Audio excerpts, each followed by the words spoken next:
Number 1, Masters of the Universe. If there's one character that didn't need to be brought into the real world, it's He-Man. By the power of Grayskull.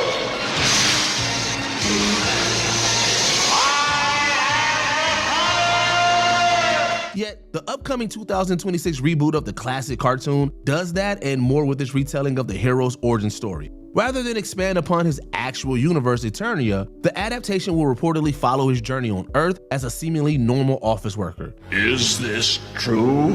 I'm afraid it is. But why? This has left fans worried that the movie will try too hard to be gritty and realistic rather than fun or campy. With the capabilities of modern special effects, creating Eternia and making it the setting would have been just as easy. And what do you think you're doing? But you said... Never mind what I said, just do what I said. The option they went for had led some to write off the film before the first trailer has even been released.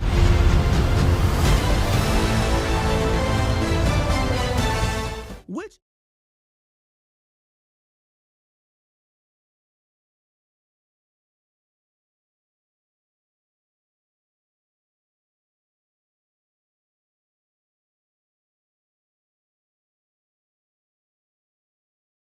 And starting off with the positives, the thing that I thought they did the best job with in this movie is that it really does feel like a live action version of an 80s Saturday morning cartoon. This is not an adaptation that tries to take everything that is inherently silly and campy and maybe even dated about a property that is decades old and trying to like modernize it and make it more serious or more dark or shave off the weird edges. They totally embrace the silliness here, almost to the point where, to a fault, where if you don't walk in knowing how silly it is, it might catch you off guard because this is a very lighthearted movie. But I thought that they were really creative with the way that they have this modern version of a fun fantasy blockbuster while embracing all of the inherent silliness, especially with the names of all the different characters. Have some fun, probably be more fun if you're drunk.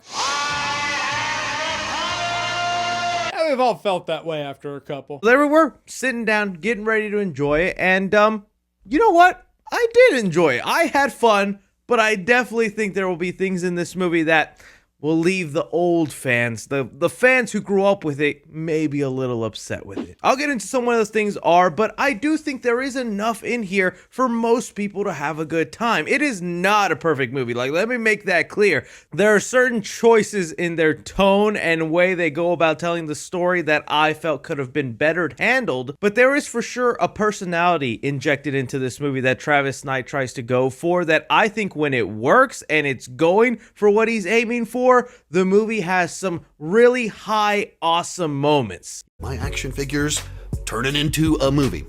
Did it pay off? Let's get started with the good. And I'll cut right to the chase. I had a really good time with this movie. I took my wife and my two oldest kids, and I just felt like it was a good time at the movies for the whole family, though not of the youngest kids. I didn't bring my 8-year-old, and that was a good thing. But the other kids, this was a really fun movie for the entire family.